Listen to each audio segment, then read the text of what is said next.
Hey everyone, in this video we're going to talk about why I left Nikon part 2. Couldn't fit it all inside of the first one, so we're going to talk about the benefits, the pros and the cons and all that other stuff. Stay tuned, click that like button, hit that subscribe button.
See the work, and sometimes you got to get 4 or 5 shots in to get the right place to start with.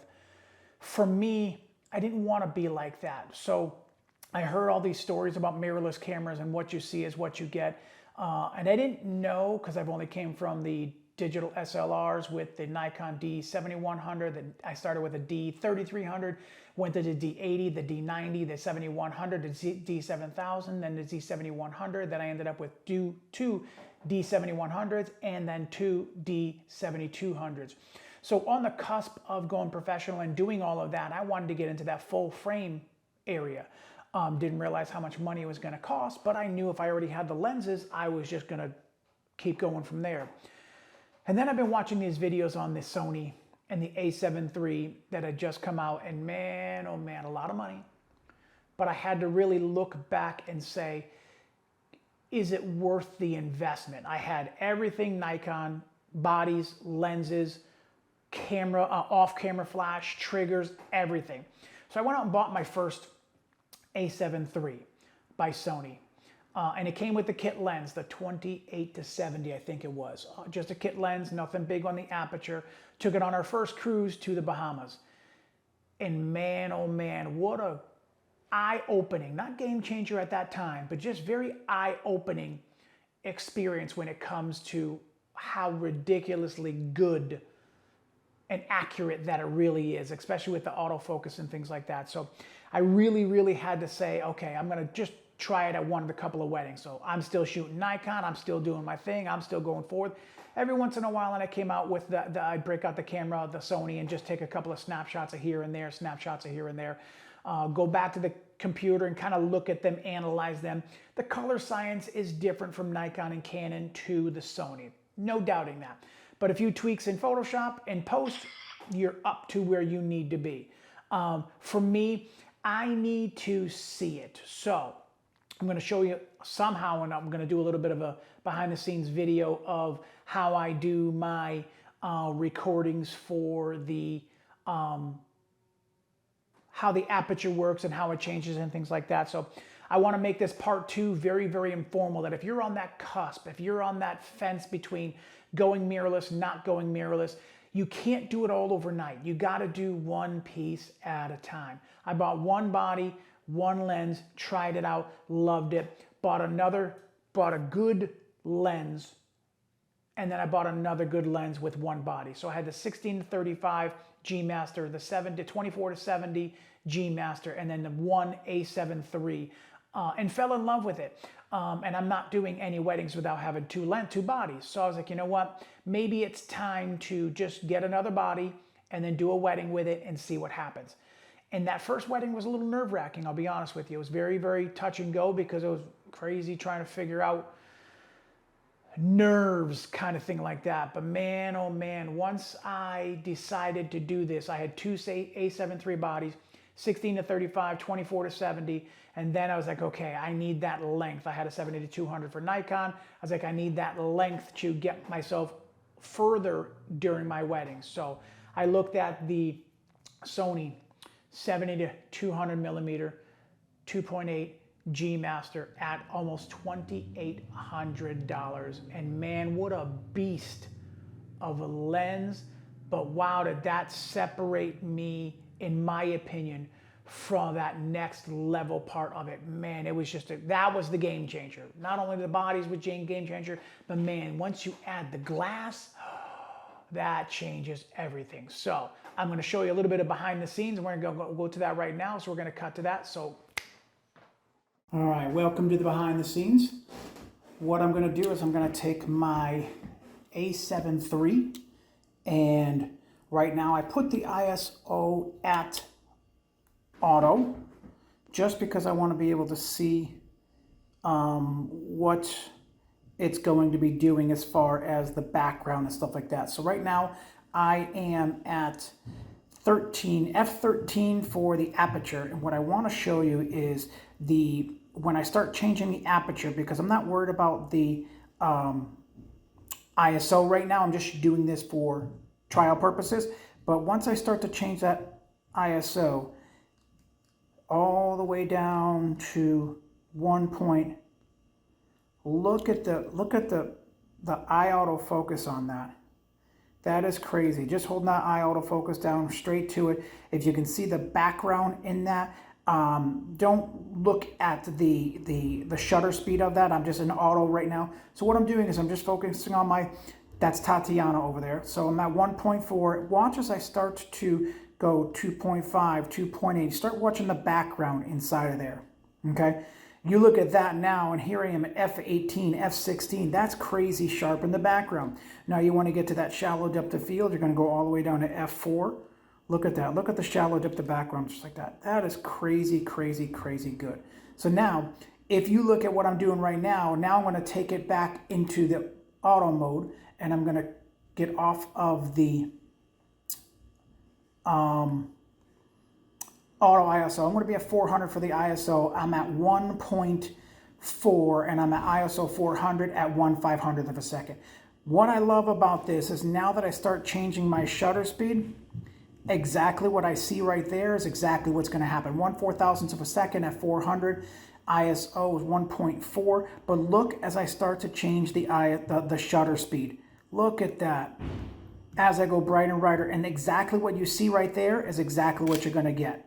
Okay, nothing's going to change with that. So I'm a very much visual person that once I see, all I have to do is now pick up my camera, look at the back of it. I'm talking to the clients at the same time, and I'm like, okay, just talk amongst yourselves. And I'm just talking, and I'm going to make a couple of adjustments over here as far as what I want my background to look like. I can make a couple of adjustments over here as far as the ISO.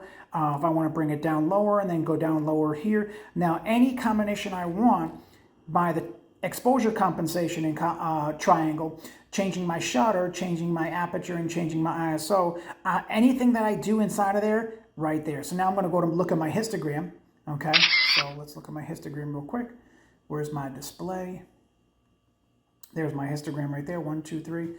All right, so if I look at my histogram right now in the bottom corner, right there, if you're watching that, you can start to see I'm a little bit too underexposed. If you watch the histogram, when I start changing my shutter speed over here, proper exposure is approximately right there, and now that is too far. So if I want to keep my shutter speed around 1/250th, 1/200 of a second, keeping my sync speed, I'll keep it at 2.5. But now if I want to keep it at 2.8, and now all I got to do is bring my ISO up to right about there.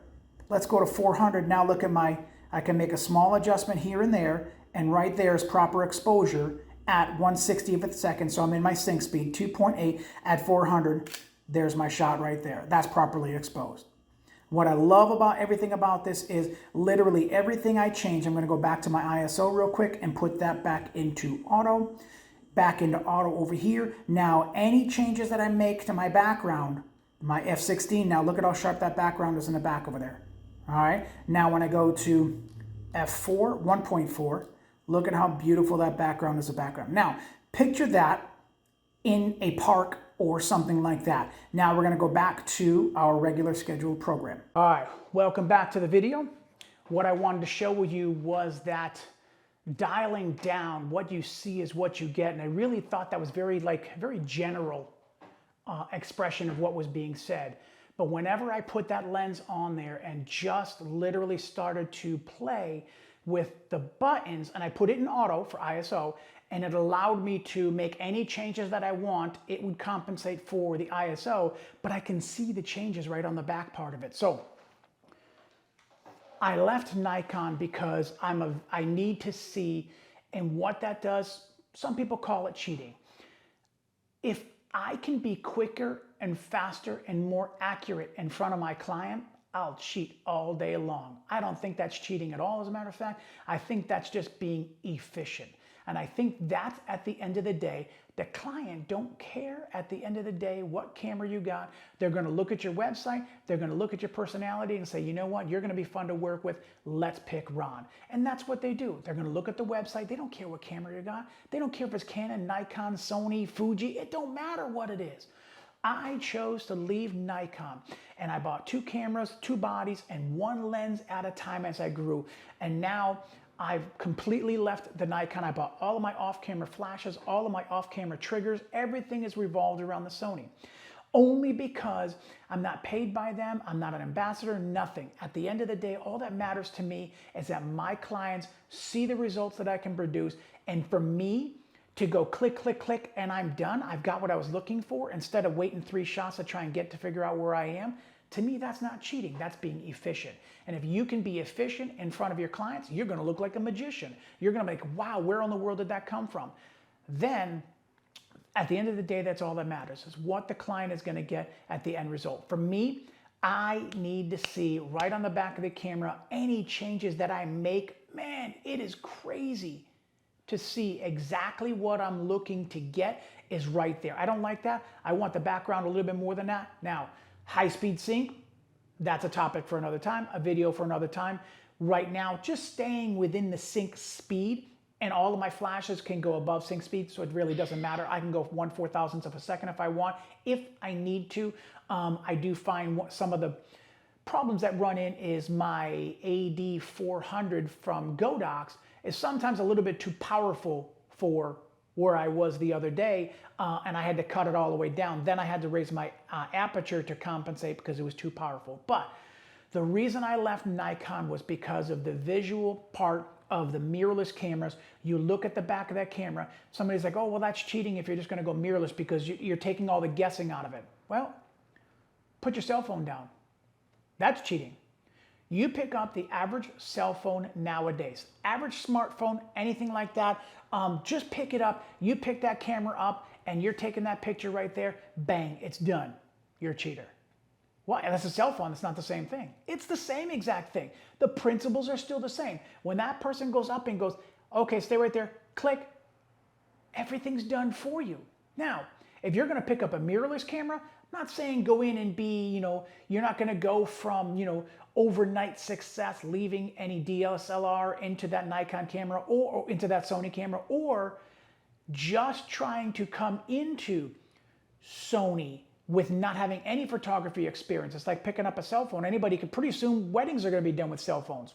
I doubt it, but there's certain limitations that come along with that too. But with that being said, There is a time and a place to have that cell phone, and then there's a time and a place to hire a professional and get that website, images for your website to look better than the cell phone pictures. Real estate, perfect example. You can walk in there and you can, walk in there with, they can walk in there with their cell phones and they can take their pictures and they're going to be okay. And then you can hire a professional, and then you can have a professional come in and do pictures also. And that's another topic. I want to do with real estate photography another time, but let's just sticking with the what you see is what you get mentality when it comes to taking the pictures. So I'm enjoying this. I'm loving this all the way through. If it makes me a faster photographer, at the end of the day, you will look better in front of your client. Now, I'm not talking about being fake. And like I was saying before, I don't think you can walk in and just pick up a camera and become a professional overnight. The fundamentals to photography go back to black and white and film and all of that, those slides and things like that, all those plates. The fundamentals are still the same. You have to know the fundamentals. You got to know the rule of thirds. You got to know that exposure triangle compensation. You have to know when to compensate for the exposure, when not to expose for the compensation. You have to tell the camera sometimes that's too bright. I want it darker because in post, I'm going to do something else. Or I want it darker because I want to pop that flash inside of there. So you have to learn all the fundamentals first. This is not an overnight success kind of thing like that. You got to learn the fundamentals. You got to learn all of that stuff first, then work your way up to start doing photography, kind of thing like that. And if you think that's wrong and you think I'm wrong, that's okay. That's okay. Everybody's entitled to their own opinion. And like I said, on this channel, you're going to get experience, genuine, authentic opinions.